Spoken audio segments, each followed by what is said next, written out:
ప్రేమ, అందులోని రకాలు, అలాగే భక్తిని గురించి ఇవాళ విందాం.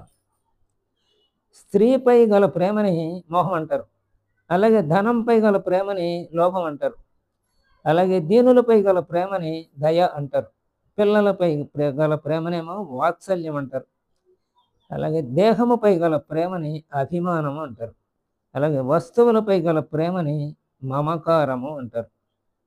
మరి సమానులపై గల ప్రేమని మైత్రి అంటారు. సజ్జనులపై గల ప్రేమని సత్సంగము, స్నేహం అంటారు. పెద్దలపై గల ప్రేమని గౌరవం అంటారు. అలాగే దేవుడిపైన, గురువు పైన గల ప్రేమని భక్తి అంటారు. అయితే ఈ ప్రేమలన్నీ కూడా ఎదుటివారి గుణాలను బట్టి మనలో నశిస్తూ ఉంటాయి, పెరుగుతూ ఉండొచ్చు, నశిస్తూ ఉండొచ్చు, అంటే స్థిరంగా ఉండవు. ఈ పైన చెప్పుకున్నది. కానీ భగవంతుని మరి గురువు గారి ప్రేమ, దేవునిపై గల ప్రేమ కూడా ఎందుకు తగ్గుతాయి, నశిస్తూ ఉంటే చెబుతున్నాం కదా. మనం ఒక దేవుణ్ణి ఏదో ఒక పని కోరుకుని ఒక దేవునికి పూజిస్తే, ఒక యజ్ఞం చేస్తే, ఫలానా లక్ష్యం పెట్టుకుని ఆ పుత్రకామేష్ట పుత్రుడు పుడితేనే కదా ఆ దేవుడి పైన అప్పుడు నమ్మకం కలిగేది. అలాగే ఏదో ఒక మొక్కుకుంటాం, అది తీర్చాలి అంటే ఆ దేవుడు ఆ మొక్కుని మనం కోరిన మొక్కు తీరాలి, మనం అనుకున్న కోరిక తీరాలి, అప్పుడే మొక్కు చెల్లిస్తాం. అంటే అవి తీరకపోతే చెల్లిస్తాం కదా. అంటే అట్లా అవతల వ్యక్తులను బట్టి ఇవి నశిస్తూ ఉంటాయి అన్నట్టు. మరి ఇక భగవంతుని యందు గల దాన్ని భక్తి అన్నారు. అలా గురువుపై గల ప్రేమ భక్తి అన్నాం కదా. ఈ భక్తి అంటే భగవంతుడి మీద ఉన్న భక్తి నశించదు అంటున్నాడు. ఎందుకునో అది కూడా చెప్తున్నాడు, తిందాం.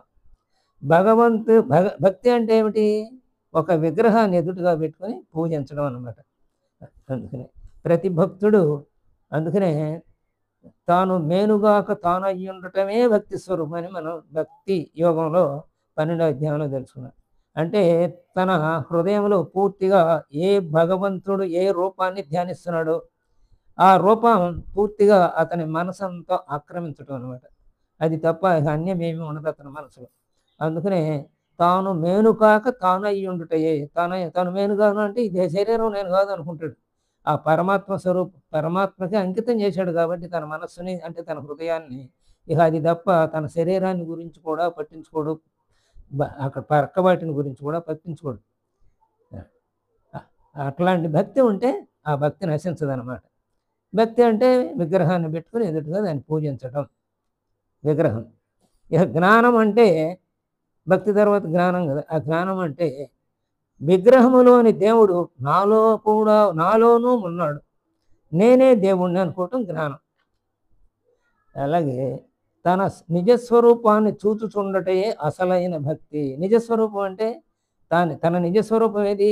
మనం అయితే అజ్ఞానులు ఏమనుకుంటారు? తన నిజస్వరూపం ఏది అంటే తన శరీరమే అనుకుంటాడు. ఈ కాళ్ళు, చేతులు, కర్మేంద్రియాలు, జ్ఞానేంద్రియాలు, ప్రాణేంద్రియాలు, అంతరేంద్రియాలు, ఇవన్నిటితో కూడిన సముదాయమైనటువంటి బాహ్యంగా కనబడుతున్న ఈ పాంచభౌతిక దేహమే నేను అనుకుంటాడు. మరి భక్తుడు అలా అనుకోడు. ఈ పాంచభౌతిక దేహం హృదయంలో ఉండే, ఆ హృదయంలో నిండి ఉన్నటువంటి తాను తలచినటువంటి పరమాత్మ యొక్క స్వరూపమే అది. అందుకనే తాను మేను కాక, అంటే శరీరం కాక, తానై ఉండటే, తాను ఏ దేవుణ్ణి పూజిస్తున్నాడో ఆ దేవుని స్వరూపాన్ని పూర్తిగా మనసులో కలిగి ఉండటం అన్నమాట. అందుకే తన నిజస్వరూపాన్ని చూచుతుండటయే అసలైన భక్తి అని చెప్పాడు ఇక్కడ. ఇక పరమభక్తి అంటే ఏమిటి? పరమాత్మని ఎల్లప్పుడూ మరువకుండుటయే పరమభక్తి. అన్ని ప్రాణుల యందు దయగలిగి ఉండుటయే నిజమైన భక్తి. ఆయన ఇక్కడే ఉన్నాడా మన హృదయంలోనే అంటే మన హృదయంతో పాటుగా అంతటా ఆవరించి ఉన్నాడు కదా. అదే విభూతి యోగంలో చెప్పాడు కదా, ఈ ఏకాంశతోటి నేను సర్వత్రా వ్యాపించి ఈ ప్రపంచాన్నంతా ధరించి ఉన్నానని చెప్పాడు కదా.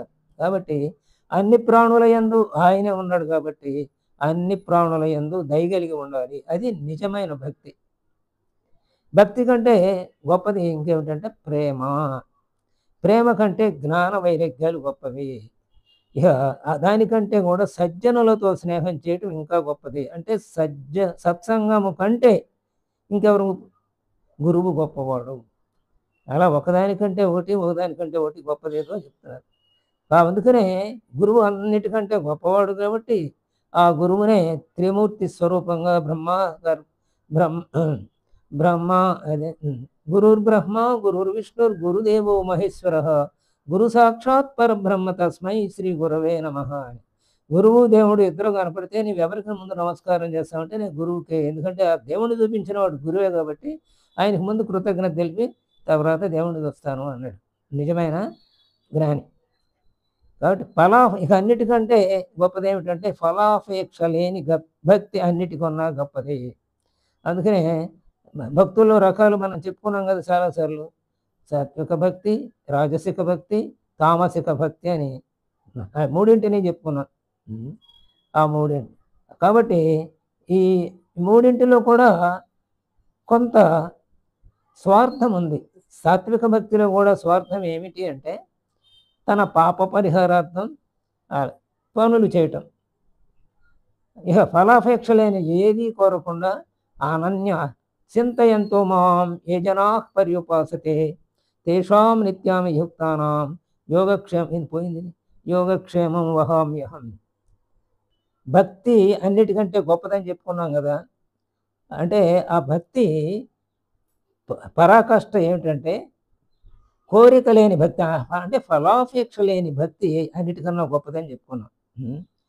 అంటే ఆలతో ప్రారంభించి విద్యని అందులో చరమస్థాయి అనేటువంటి కవిత్వం కూడా రాయగలిగే స్థాయికి చేరితే అందులో పరిపూర్ణుడు ఎలా అవుతాడో అలాగే కోరికలతో ముందు భగవంతుడిని ప్రార్థిస్తూ ఆ భగవంతుడు ఆ కోరికలు తీరిస్తే ఆ భగవంతుడి పట్ల విశ్వాసం పెరిగి నెమ్మదిగా ఆ భగవంతుడిని పూర్తిగా నమ్మి ప్రతి చర్యలోనూ ఆయనే ఉన్నాడని భావించి చివరికి ఆ భగవంతుడు తప్పితే అన్యమేమీ లేదు అనే భావనకి వెళ్ళి కోరికలు కూడా మానేస్తాడు అన్నాడు కోరటం.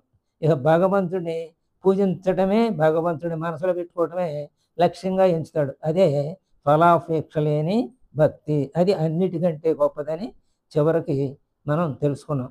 కాబట్టి ఆ స్థాయికి మనం అందరం ఎదగటానికి ప్రయత్నిద్దాం. స్వస్తి.